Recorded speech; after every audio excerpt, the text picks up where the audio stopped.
Está começando mais um JR 15 Minutos. Esse é o podcast da Record que aprofunda as notícias que mais mexem com a sua vida. Viagens internacionais, carros de luxo, joias e mansões. Para a polícia, a ostentação nas redes sociais fazia parte de um esquema criminoso para promover jogos de azar. Esses influenciadores utilizam essa plataforma de clientes, aquelas pessoas que de boa fé acreditam neles, que eles vão conseguir oferir de valores altos, comprar casas, carros de luxo, jogando naqueles cassinos online. São jogos manipulados por essa organização criminosa.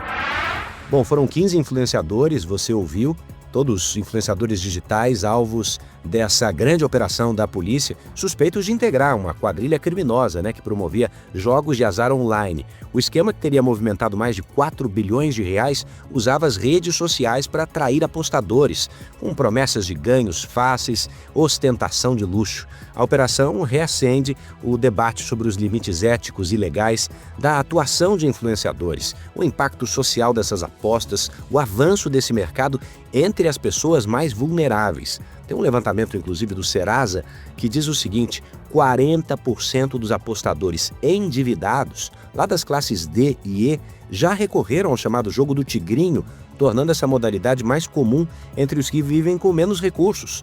Então, para entender os riscos legais e os desafios da regulamentação, nós conversamos com Luiz Augusto Durso, advogado, especialista em cybercrimes e professor de Direito Digital no MBA da Fundação Getúlio Vargas. Bem-vindo, doutor. Muito obrigado, Eduardo Ribeiro. Prazer falar a você e a todos os ouvintes desse tão importante podcast. Durso, a operação revelou uma estrutura organizada, por trás dos jogos ilegais, com influenciadores, hierarquia, operações financeiras e empresas de fachada. A divulgação de jogos de azar por influenciadores pode, você acredita, ser enquadrada como crime do ponto de vista jurídico? Olha, Eduardo, depende o que está sendo divulgado, Nós tivemos não só essa operação, mas também algo que transformou esse tema em um tema muito popular e muito tratado, que foi a CPI das bets, que também foi uma comissão parlamentar de inquérito que trouxe influenciadores gigantescos para debater sobre exatamente esse tipo de divulgação. Agora, o que está sendo divulgado faz muita diferença. Como, por exemplo, no caso das bets, que é um cassino de apostas com resultado esperado, principalmente em esporte, isso foi legalizado no país. Então, esses sites, além de adquirirem uma licença, fazem parte de uma lista do Ministério da Fazenda e podem operar no Brasil com todas as suas exigências e regulamentações. Fazer publicidade para esse tipo de jogo de azar, para esse tipo de aposta, não tem problema.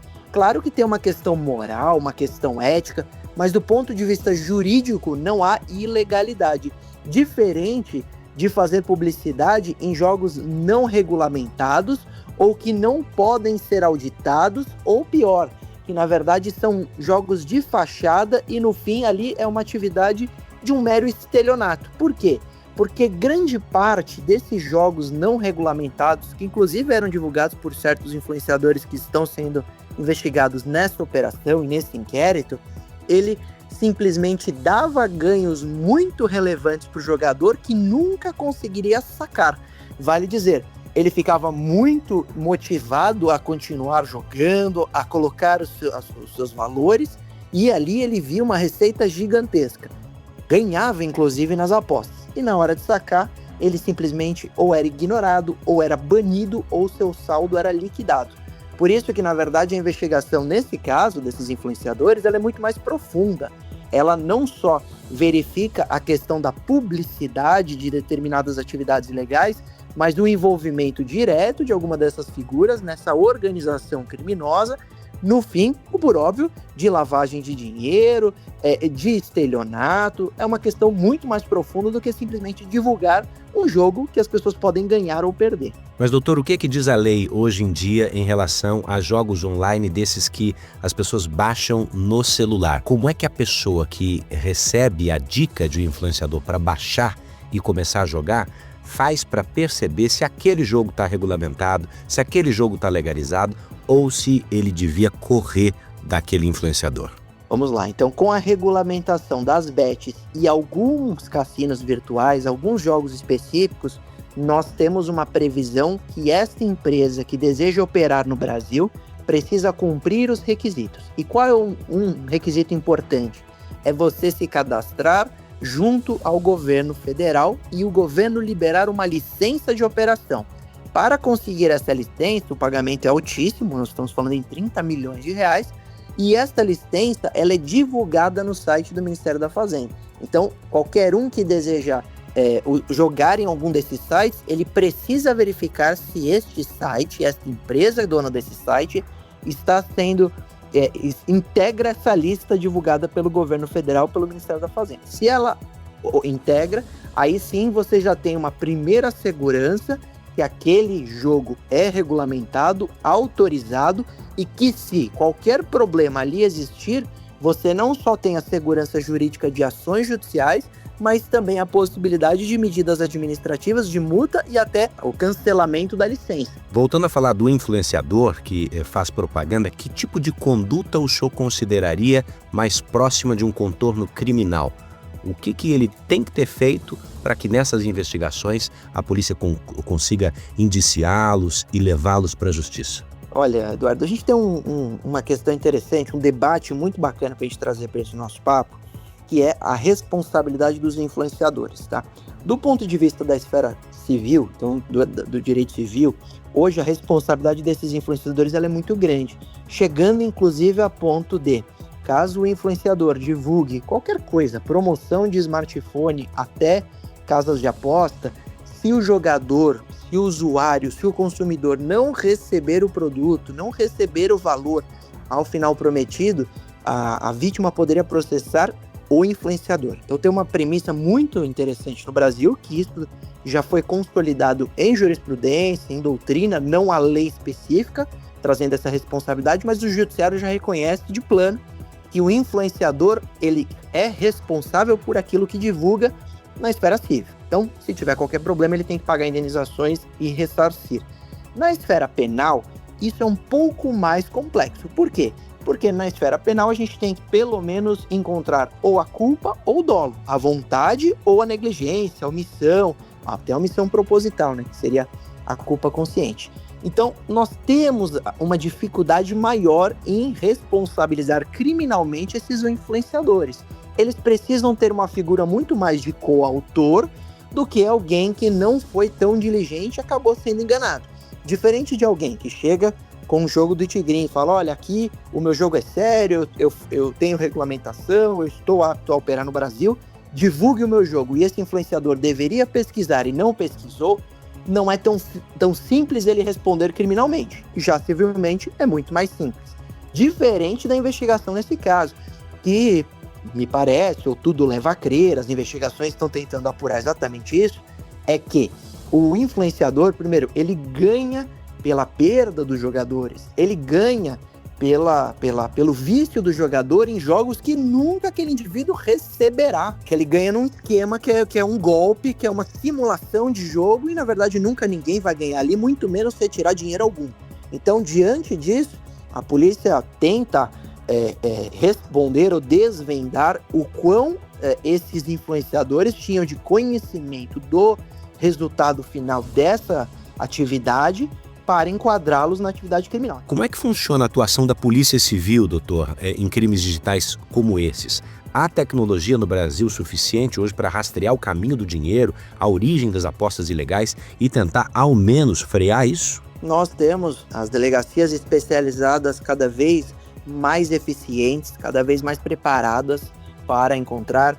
Nós temos essas figuras que estão no território nacional, então mesmo que o empresário criminoso que acaba financiando todo esse esquema, acaba lavando esse dinheiro aqui no Brasil, ele não reside aqui e o seu site não esteja aqui hospedado, se a parte desses autores estão aqui, seja os influenciadores, seja as agências em que esses criminosos operam, muitas vezes usam intermediadoras de pagamento, etc., você tem sim como tramitar com essa investigação e responsabilizar algumas figuras.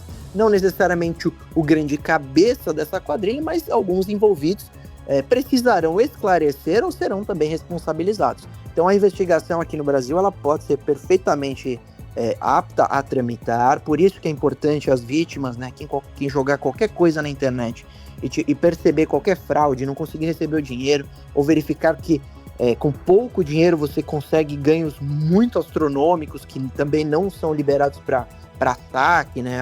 Sempre o saque é condicionado a mais depósitos, é assim que eles vão fazendo, inclusive as vítimas perderem mais dinheiro, né? Subtrair mais dinheiro dessas vítimas. Elas devem procurar a polícia e lavrar o boletim de ocorrência, mesmo que o site não seja brasileiro, mesmo que o domínio não esteja hospedado aqui, porque provavelmente algumas dessas figuras aqui residem e poderiam fazer no follow the money ou em outras quebras judiciais com busca e apreensão, com que a polícia responsabilize aqueles que de fato precisam responder à justiça. Há uma realidade que envolve hoje 11 milhões de brasileiros, que fazem uso arriscado de apostas, segundo um estudo agora da Unifesp. E estão especialmente nesse público adolescentes e jovens adultos, 11 milhões. Doutor, há algum dispositivo legal para coibir a exposição de menores a esse tipo de conteúdo? Sim. Inclusive a lei que regulamentou os jogos aqui online com bets no Brasil, ela criou o impedimento de menores de idade jogar. Então todos esses sites são para 18+, e o site tem a obrigação de validar a identificação do usuário. E como faz essa validação? Muito fácil. Hoje nós temos reconhecimento facial, validação de documento junto do reconhecimento facial, como qualquer banco. Tem alguns sites que optam pela foto do rosto ao lado do documento, né, segurando, portando a documentação. Então tem formas hoje simples da tecnologia obrigar esse tipo de validação, e os sites no Brasil, hoje, que são regulamentados, têm essa obrigação de checar. Ótimo. Bom, na Europa há regras mais rígidas sobre apostas, como horários restritos para veiculação de publicidade, avisos sobre os riscos. O Brasil está atrasado nessa discussão? Que tipo de regulação o senhor considera ideal? Está atrasado, tanto é que quando nós tivemos a regulamentação, o CONAR fez um capítulo específico que ainda era uma ideia bastante interessante, mas falta-se ainda muitas cobranças. Não à toa que a CPI das bets colocou um monte de defeitos e falhas nesse tipo de publicidade, que principalmente vem por grandes influenciadores que de fato influenciam.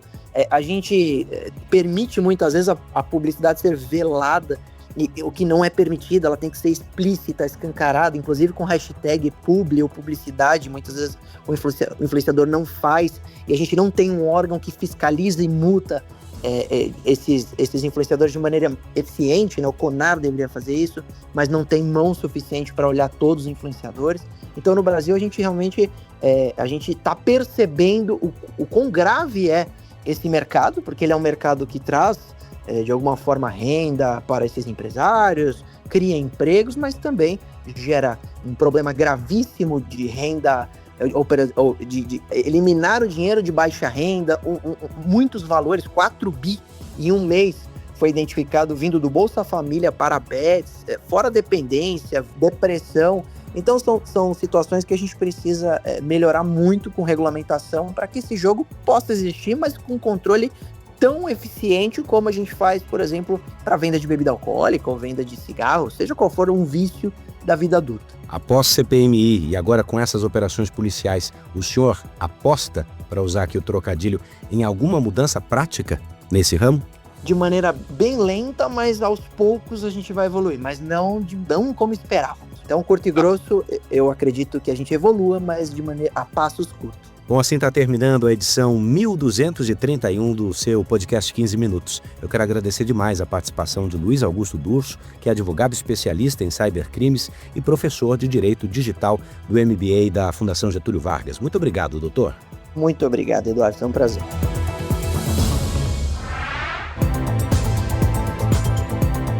Esse podcast contou com a produção de David Bezerra e das estagiárias Amanda Fusita, Bárbara Maiato e Yasmin Logrado. Sonoplastia de Diego Marcondes, coordenação de conteúdo Deni Almeida, direção editorial de Tiago Contreira e vice-presidência de jornalismo de Antônio Guerreiro.